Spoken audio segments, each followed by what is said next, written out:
Good evening. This is the Elliott Wave update for the S&P 500 and the NASDAQ 100 for Tuesday, February the 13th, 2024. A lot of follow through to the downside today, gotta tell you. It was very interesting. And so I'm just going to follow up on where I left everything yesterday. You're going to see that I've already made some changes, and have what you might want to say penciled in, which is impossible to do on a computer, the end point for minute wave 5 and minor wave 5. Starting here with the S&P, I'm on the hourly chart. You can see there is minor wave 4. 1, 2, 3, 4, 5. A little bit different.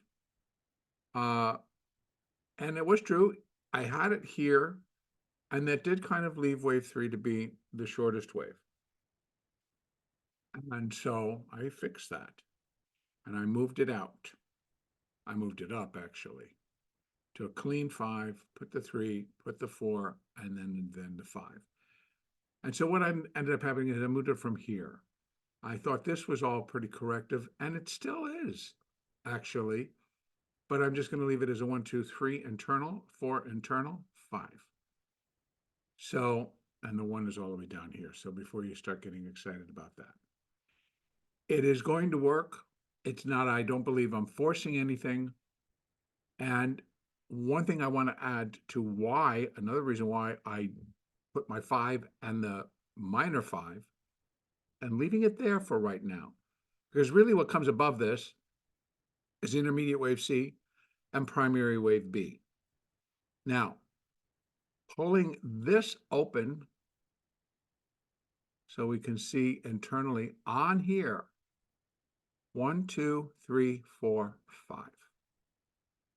Remember what I said, that if the tops are in the S&P and in the NASDAQ, my first line of confirmation comes via 5 waves down, clean 5 waves down on the hourly chart.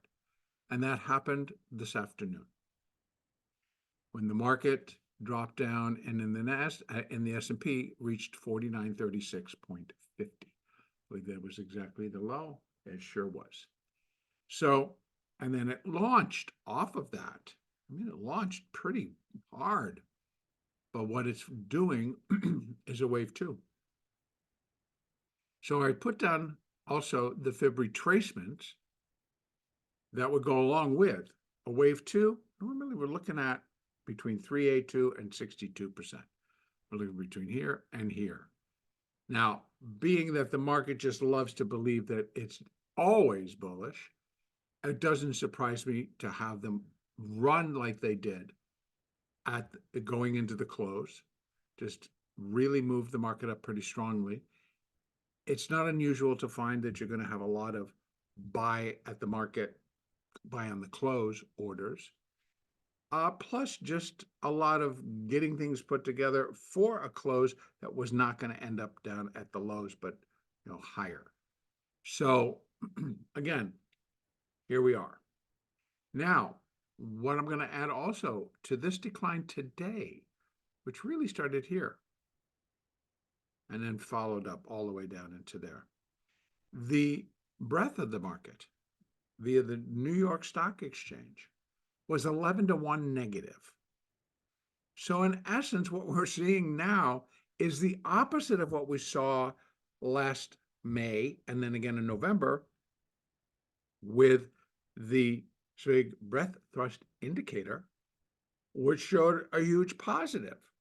We had, I think, 11-to-1 positive one day, and another day, I think it was 15-to-1 positive market breadth. And so that doesn't, and then 5 waves down to boot. So I'm like, okay. Now, does there remain a possibility? Well, they're getting pretty small, but I would not say never. the markets being that they truly are algorithmically controlled, and to show you how there's algorithms that read the news. So they read this number as it came out. The first move was down, it halted, and then suddenly we saw it pop higher. And then I guess the second part of the whole report came out and they slaughtered it. So there was an algorithm out there that was taking it bit by bit and liked the second, or even liked the first and thought it was a good idea to push the buy button. And push they did, because I believe the market was like here or even lower, and it got pushed all the way up, and then it got crushed. And then it got crushed all the way down. So with algorithms really in control that are out there looking for trades, and if premium starts to shift, which I believe it started to a little bit today, moving from the calls over to the puts. So when we start to look at the pricing, and that when it shifts over to the puts, it begins to kind of give a negative tone, but the volatility is going to be showing you that equidistant puts to calls is going to reverse, and that the market will stop being as complacent as everybody has been talking about. Now, I'm going to leave it as is for right now. Let's see how this plays out.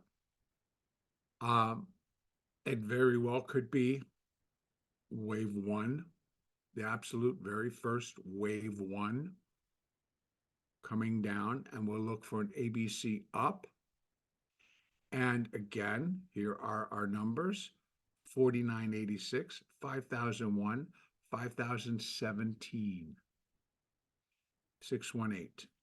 Being that it was 5, I'm not looking for it to go back up and try to capture these upper ranges of that.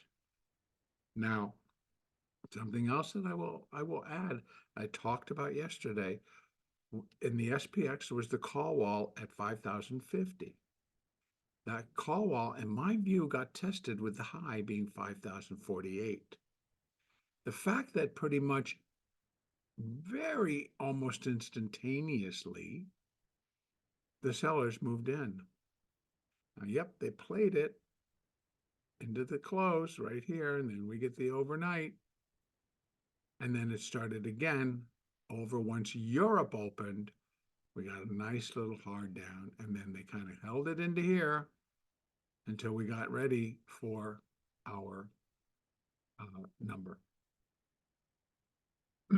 So that was all within here and then down there. And then we got ready for our own opening. So right in here. And it came down, we bounced, which you would expect, and then they spent the rest of the day driving it lower and then bounced into the close. It really is right now appearing to be a pretty clean 5. And so we'll see what the market does tomorrow. So I'm going to be looking for 3. And here again, I'm going to repeat it. Our resistance levels: 4986, 5001, 5017. If it goes full bore, it could go up higher. It's, second waves are not unknown for trying to recapture it, particularly in this type of a situation where it's coming off of all-time high, which, by the way, was yesterday. It was yesterday in the morning, all-time high, to the following day, just giving up 100 points in the S&P, giving up 700 plus in the Dow, giving up over 400 in the NASDAQ before they decided to buy it back up. So this is all that was going on prior to the last few 20, 30, 40 minutes of the market. So again, this is how I'm going to leave it. Now, let me bring it out and let's take a look at the 4-hour chart. It really does fit. I've taken all the fibs down that were showing upside. So if I had to go out and start to build on what can I think we could get for some downside, Well, I can do here. No, don't want the text. Sorry about that. I'm going to go over here and I'm going to do this. We're going to come down to there. Nope. I'm a perfectionist. We're going to go down from here. This is the first one that I can give you. Where wave C, I'm going to leave it there, bring it down, and I will fix that in a hot minute. It's way, way over there. So I'm going to go here and edit. And it's got the high at the endpoint at 66, 66.50. It is the endpoint at 66.50. Beginning point 48, value 3. But it's way, way, it's putting it way, way over there. Okay, so that worked. But I want to get it back. So let me bring it back. Oops. That's not going to work. Anyway, I'll leave it for right now. It is correct in terms that it is 5,066.50 was the high. It's just putting it way, way, way over there. And if I can find it, I will bring it back. Let's see if I can do it there. Activate retracements. Nope. Activate this guy. There it is.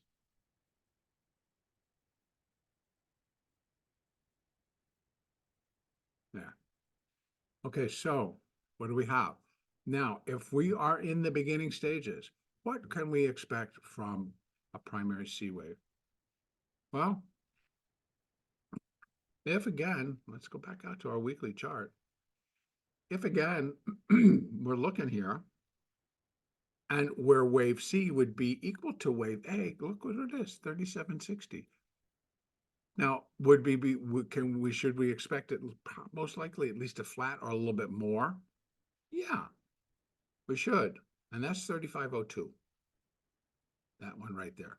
So I would think that's going to be more in line. But you can see, because we've been up so high, it's not like the world is going to fall apart here. I'm just looking for a primary C wave to bring the market back down. So I'm looking for the correction to complete. And this will all, again, be updated as it gets going, as I can start to add additional points for working its way lower. Right now, we had this, which, by the way, was a support level. And it fit here.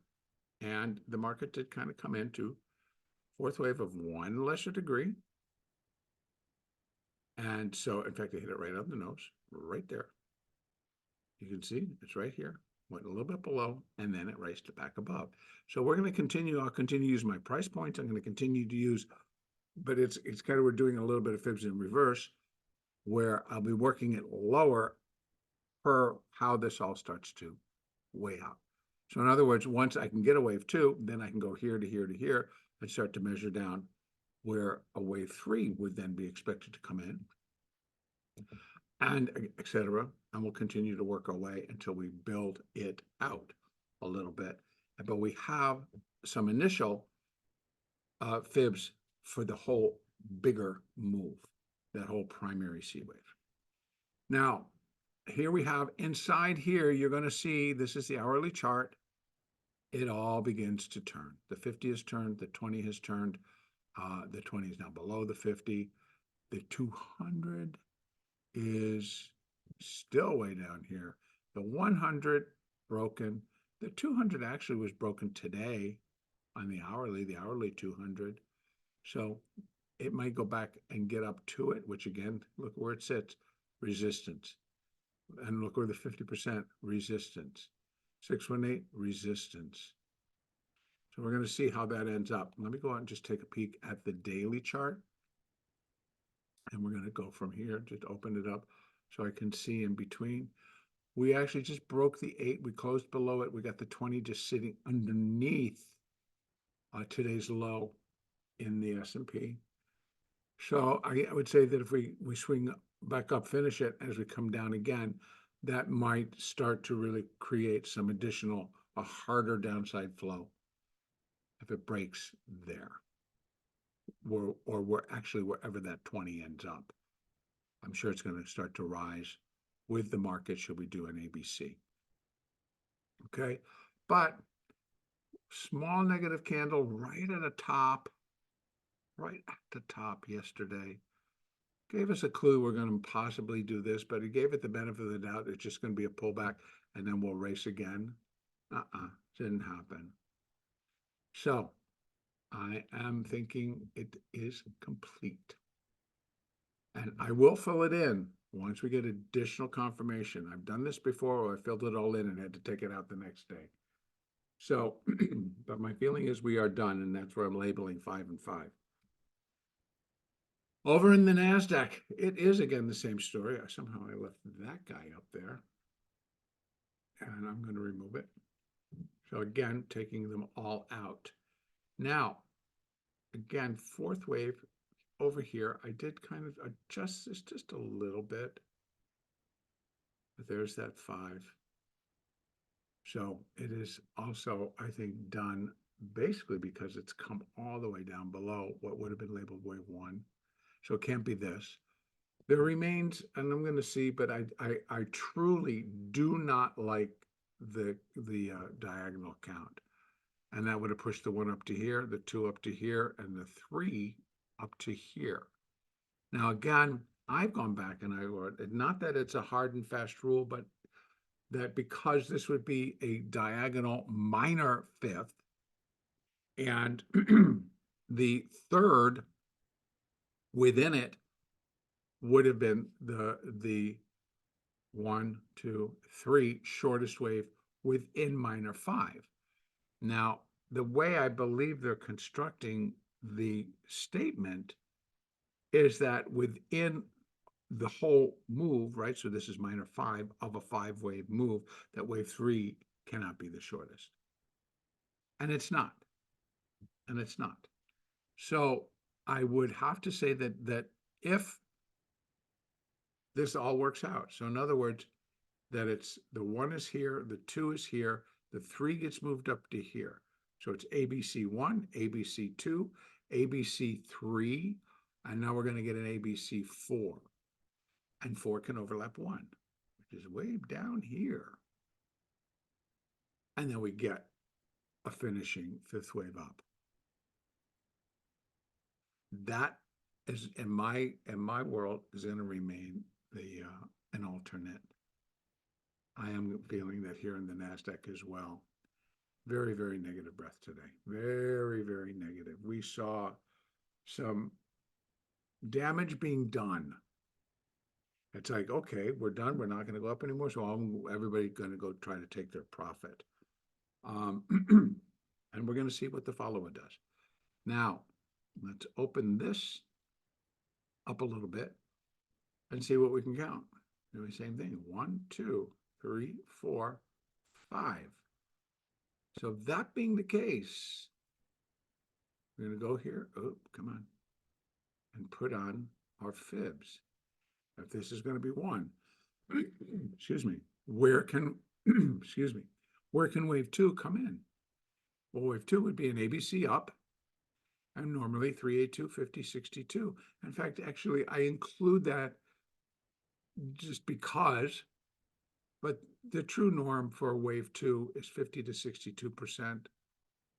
But they've been known to be weak if the market really has this weak undertone. And right now, this is beginning to whittle away at any strength that it might have and start to produce some weakness. But again, we saw this go all the way down, and now it's just bouncing up off of oversold on the hourly chart. Here's the MACD, goes all the way down to minus 82. It's due for a bounce. It's going to bounce, and that's what it's doing. Now, longer term, I take this out, that's not going to have the same reading. But on a short-term basis, yeah, we should bounce. Our first line in the sand is 17,763. And then 17,832 and 17,900. And that would be pretty strong to get us all the way back up there. It was a very dynamic drop today, very, very dynamic. And this one led the charge coming up off of that low. Just get back in, and everybody did. So moving averages here on the hourly chart. We got the 50 turning and moving lower. We got the 20 very strongly heading to the skids. We have the 8 cruising straight down here until the close, then kind of flip sideways right there. And then we have the 200, which has been broken. We have the 100, which has been broken. Both. So that's going to go flat for a little bit. And as we get stronger downside, they will then eventually turn as we get the 50, the 20, and the 8 to drop below all of them, which right now only the 8 has. So as that starts to happen, we'll start to see the market decay a little bit more. So NASDAQ, same deal. Now, opening this up to my weekly chart, where can I let that up there? I'm going to take that guy out too, because I want to run and do something a little bit different. I'm going to put in that first indication. And yep, I think that was right there. I'm going to go back down to make sure that it was. It is, but see, it puts it way up there. Let me just double check. Edit those properties. Yep, it did. Did it right where I want it to be, so I'm going to leave it there. Now, go back out. Let's go to my daily chart. Okay, so 618, 14,238, 100%. 100% is where if we're in that primary C, where primary wave C would be equal to primary wave A at 11,839. Not the end of the world. Pretty steep drop. It's going to be a nice steep drop. I'm going to give you that. We're going to see a lot of things compress. We're going to see a lot of consolidation, and everything is going to kind of come into grips here. And a lot of money is going to move elsewhere. And there'll be plenty of trading, folks. There'll be plenty of trading. If you're an options trader, option trades galore. There will be day trading days of just really great day trading in both directions. That is, swing traders, everybody should be able to participate at a very healthy level as we move through this downside. Now, so that's our first calculation. Now, again, I'm going to build from within as this starts to unfold. So we're looking at the first 5 down. Now I'm going to be looking for 3 up. And once that's done, I will again use fibs and project down for the 3rd wave, using again as well as, because now we're back to where we have levels. So when I go to the left, I've got price support. I have price support here, I have price support here, price support here. I'll just follow it all the way back down along with the fibs. And we'll see how often the fibs will start tying into previous 4s and etc. But right now, we're building. I'm going to look for that 3 up. And once it's complete and we start back down, I'll add the next layer for the downside. Now, can the market reverse and go all the way back up? You should know me by now, those that have listened to me for a while. I will never say never. No, can never happen. Learn your lessons here in this market. Anything is really up for game. And I hate to say it like that, but it's true. Particularly in the NASDAQ. That, we have that last Mag 7 due out on the 21st, and that is in NVIDIA. And if you'll notice, NVIDIA was the one that kind of gave us a couple of pops here today because they moved back into it. Got it down. I mean, I think NVIDIA was down maybe 13, 14, 15 bucks today on the open, and they brought it all the way back and took it a positive. Then brought it all the way back down, minus like 8, I believe. And then as we got into the close and after the close, and right now, they're still buying it. Right now, they're marking it down a little bit, but you can see the close is at 721. So it's still above 700. It never traded below 700 today. Did not happen. So they're still thinking these earnings should pop. Just pop it. And they're not going to get caught like they did before. So if they get out now and they're going to pop at 100, then maybe they'll get out at 800. Okay, we'll see. In any case, here we have it. Moving averages, same deal. Got them all kind of coming, starting to turn. Broke below all of them. Let me pop this up to the daily. And we'll just take a quick look. Same, but you see they're still, but you see how fast these guys are starting to go flat. So they'll catch up if they come down. They will be broken, but they'll be flat likely when it happens. So it'll continue to provide support, and then they break through it, and then they'll turn. And that happens as we get all the way down. All right. That is where I am going to finish it for today. Let me just take a quick look. For tomorrow, I again believe there really is nothing. Yeah, nothing. A couple of Fed president and the vice chair are out on the stump talking tomorrow, and that is it. So the next bigger day, of course, is going to be Thursday, where we have initial jobless claims, Empire State Manufacturing, Philly Fed Manufacturing, import prices, U.S. retail sales, industrial production, capacity utilization, and home builders' confidence. Friday, PPI. So Thursday, Friday. Friday is also an expiration. And that's what we got going on. The next update will be on Wednesday, February the 13th. No, excuse me. Friday, February the 14th. Happy Valentine's Day.